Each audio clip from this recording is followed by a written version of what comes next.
அஸ்ஸலாமு அலைக்கும் வரஹ்மத்துல்லாஹி தஆலா வபரகாத்துஹு. பிஸ்மில்லாஹிர் ரஹ்மானிர் ரஹீம். அன் அபீ ஹுரைரா ரலியல்லாஹு தஆலா அன்ஹு அன்ன ரசூலல்லாஹி ஸல்லல்லாஹு அலைஹி வஸல்லம் قال லா யதமன்ன அஹதுக்குமுல் மௌத் இம்மா முஹ்சினன் ஃபலஅல்லஹு யஸ்தாத் வ இம்மா முஸீஅன் ஃபலஅல்லஹு யஸ்தஅதிப். முத்தஃபக்குன் அலைஹி வ ஹாதா லஃபுல் புகாரி. அபூ ஹுரைரா ரலியல்லாஹு அன்ஹு அவர்கள் அறிவிக்கிற ஹதீஸ், பெருமானார் ரசூலே கரீம் ஸல்லல்லாஹு அலைஹி வஸல்லம் அவர்கள் நவின்றார்கள், உங்களில் ஒருவர் மௌத்தை ஆசைப்பட வேண்டாம், எதிர்பார்த்து கொண்டிருக்க வேண்டாம். அவர் நல்லவராக இருந்தால் மேலும் நன்மைகள் செய்ய வாய்ப்பு இருக்கிறது. தீயவராக இருந்தால் சீக்கிரமாக அந்த தீமைகளிலிருந்து மனம் வருந்தி திரிந்து கொள்ள வாய்ப்பு இருக்கிறது. இது ஒரு மூமினுக்கு நன்மையான ஒரு விஷயமாக இருக்கிறது என்று நபிகள் நாயகம் ஸல்லல்லாஹு அலைஹி வஸல்லம் அவர்கள் நவின்றார்கள். இந்த உலகத்திலே வாழும் காலம் இரண்டில் ஒன்று நாம் தொடர்ந்து பல நன்மையான காரியங்களில் இபாதத்துகளில் ஈடுபட்டு கொண்டே இருந்து இறைவனுடைய நெருக்கத்தை திருப்பொருத்தத்தை பெறுவதற்குண்டான அதிக வாய்ப்பு இருக்கிறது. நம்பர் 2, ஏதாவது தவறுகளிலே பாவங்களில் நாம் ஈடுபட்டோம் என்றால் நாம் பச்சாதாபப்பட்டு வருத்தப்பட்டு அந்த பாவங்களிலிருந்து விடுபட வாய்ப்பு இருக்கிறது. அப்படி விடுபட்டு விட்டோம் என்றால் எந்த பாவங்களையெல்லாம் நாம் செய்தோமோ அல்லாஹ் பாதுகாக்க வேண்டும். தௌபா இஸ்திக்ஃபார் மூலமாக அந்த பாவங்களை மன்னித்து விடுவான். மட்டுமல்ல, அந்த தௌபா இஸ்திக்ஃபாருடைய ஒரு பரக்கத்தினால் நம்முடைய தரஜாக்களையும் அல்லாஹ் உயர்த்த போதுமானவனாக இருக்கிறான். காரணம், நாம் தௌபா இஸ்திக்ஃபாரில் ஈடுபடுகிறோம். அப்படி ஈடுபடுகிற போது அல்லாஹுக்கு மிகவும் பிரியமாக ஆகிவிடுகிறது, அவனுடைய பொருத்தம் கிடைக்க ஆரம்பிக்கிறது. ஒரு சிலருக்கு ஏதாவது துன்பங்கள் துயரங்கள் ஏற்படுகிற போது அங்கலாய்க்கிறார்கள். அவர்கள் ஆழ்ந்த வேதனைக்கு ஆளாகி, நான் ஏன் இந்த உலகத்தில் வாழ வேண்டும், செத்து போக வேண்டியதுதானே என்றெல்லாம் அங்கலாய்க்கிறதை நாம் பார்க்கிறோம். விரக்தியினுடைய விளிம்புக்கே சென்று வார்த்தைகள் இப்படியெல்லாம் வெளிப்பட்டவாறு இருக்கிறது. ஆனால் அன்னலம் பெருமானார் ரசூலே கரீம் ஸல்லல்லாஹு அலைஹி வஸல்லம் ஆலோசனை என்னவென்று கேட்டால், இப்படி நீங்கள் மௌத்தை பற்றி நீங்கள் பேசிக்கொண்டிருக்காதீர்கள், மௌத்தை பற்றி நீங்கள் பேசிக்கொண்டிருக்காதீர்கள். காரணம், இந்த உலக வாழ்க்கை இருக்கிறது, அது மறுமையினுடைய விளைநிலமாக இருக்கிறது.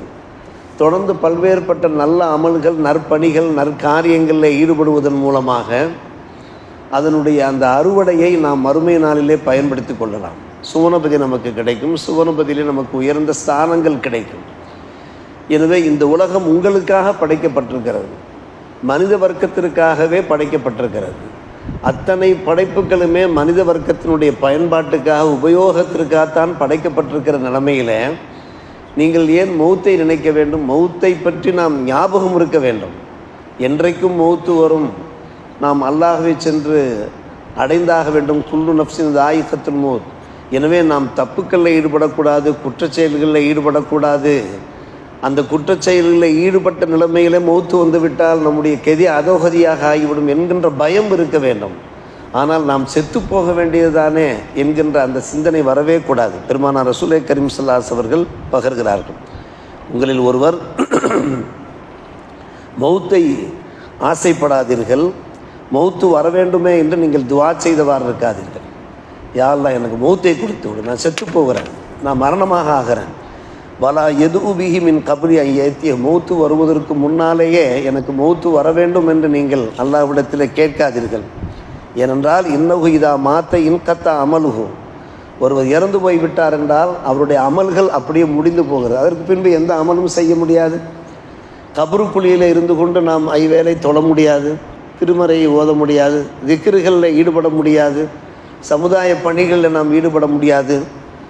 அப்படியானால் இந்த உலகத்தில் வாழ்கிற போது இன்னஹு லா யஸீதுல் முஃமின உம்ருஹு இல்லா ஹைரா, ஒரு மனிதனுக்கு அல்லாஹ் ஆயுளை நீட்டித்து தருகிறான் என்றால் அந்த ஆயுள் அவனுக்கு ஹைரைத்தான் அதிகப்படுத்தும், நன்மையான விஷயங்களைத்தான் அதிகப்படுத்தும். அதற்கு நாம் தயாராக ஆக வேண்டும் என்றார்கள் நபிகள் நாயகம் ஸல்லல்லாஹு அலைஹி வஸல்லம் அவர்கள்.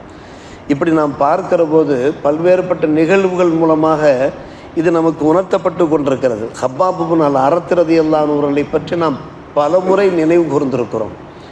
இஸ்லாத்தை ஏற்றதற்காக வேண்டி அவர்களை மக்கா காபிர்கள் பல வகையில் இம்சித்தார்கள். துன்புறுத்தினார்கள், வேதனைப்படுத்தினார்கள், உடம்பை காயப்படுத்தினார்கள். உடம்பில் எந்த பக்கம் பார்த்தோம் என்றாலும் தீக்காயங்கள். தீக்காயங்களுக்கு கையாத்தி என்று அரபியிலே சொல்லுவார்கள். பக்கத்து இக்தவா சபா கையாத்தின்.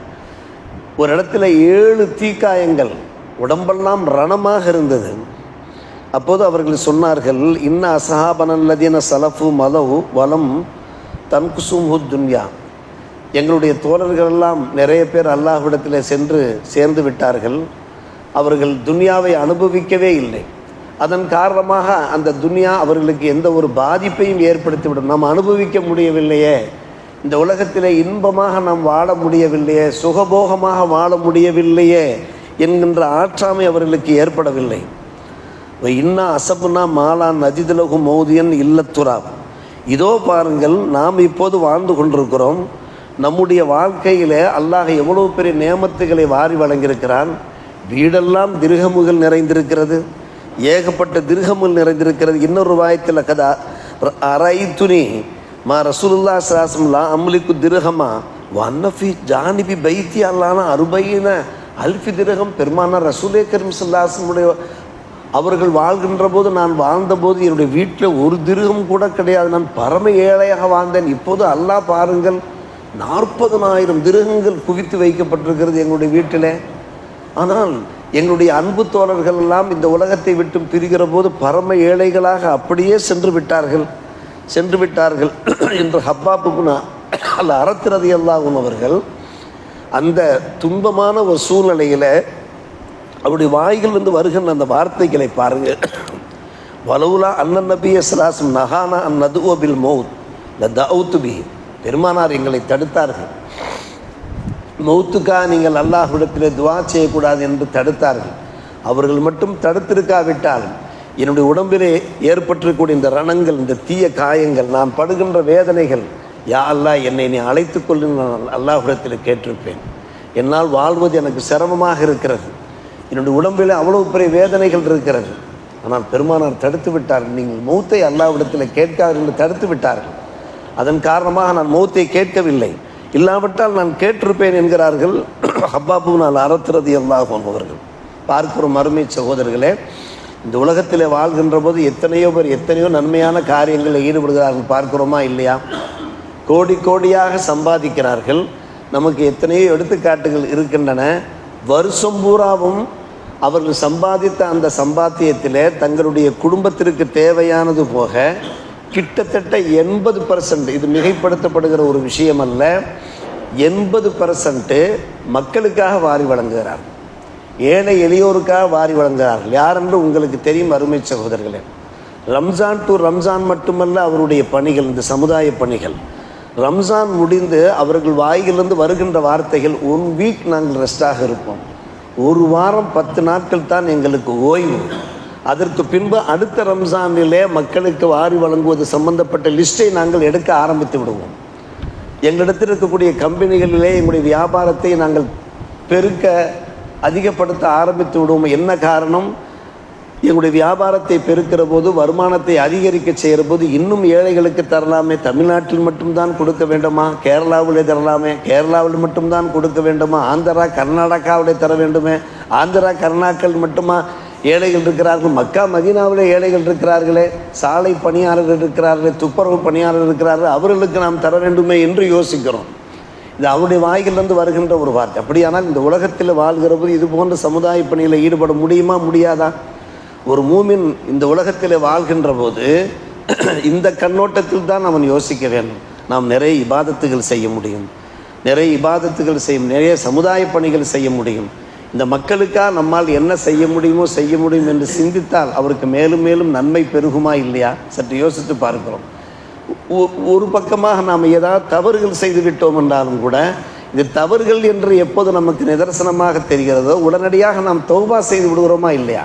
தௌபா செய்த ஒரு பலனை காண்கிறோமா இல்லையா? எனவே பெருமானார் ரசூலே கரீம் ஸல்லல்லாஹு அவர்கள் ஒரு துவா செய்ய சொல்லியிருக்கிறார். அந்த துவா வேண்டுமானால் செய்யலாம். இந்த மௌத்து விஷயமா, அல்லாஹும்ம அஹீனி மா கானத்தில் ஹயாத்து ஹைரன் லி. அல்லாஹும்ம சொல்லுங்க, அல்லாஹும்ம அஹீனி மா கானத்தில் ஹயாத்து ஹைரன் லி. யா அல்லாஹ், இந்த உலகத்திலே வாழ்வதிலே எனக்கு ஹைர் இருக்குமானால் என்னை நீ வாழச் செய்.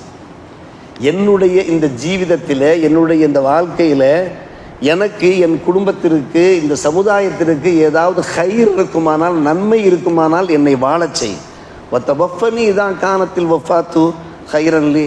ஆனால் வஃபாத்தில் தான் எனக்கு ஹைர் இருக்கிறது என்றால், என் மரணத்தில் தான் எனக்கு நன்மை இருக்கிறது என்றால் என்னை அழைத்துக்கொள். இப்படி கேட்கலாம்.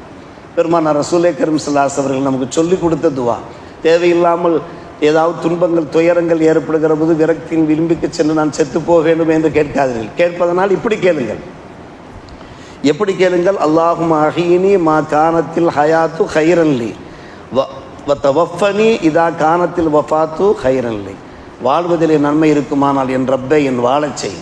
என் மரணத்தில் தான் எனக்கும் இந்த சமுதாயத்திற்கும் நன்மை இருக்குமானால் என்னை அழைத்துக்கொள் என்று கேட்பதிலே தவறில்லை என்கிறார்கள் பெருமானார் ரசூலே கரீம் ஸல்லல்லாஹு. இது போன்ற பல்வேறுபட்ட நல்ல அறிவுரைகள் நமக்கு வழங்கியிருக்கிறார்கள். ஒவ்வொன்றிலையுமே நுணுக்கமான பல ஞானங்கள், தத்துவங்கள் இருப்பதை பார்க்கிறோம். விளங்கி வாழ்வதற்கு அல்லாஹ் நம்ம எல்லோருக்கும் நல்ல புரிவானாக. வாஹிர் தாவானா அல்ஹம்துலில்லாஹி ரப்பில் ஆலமீன்.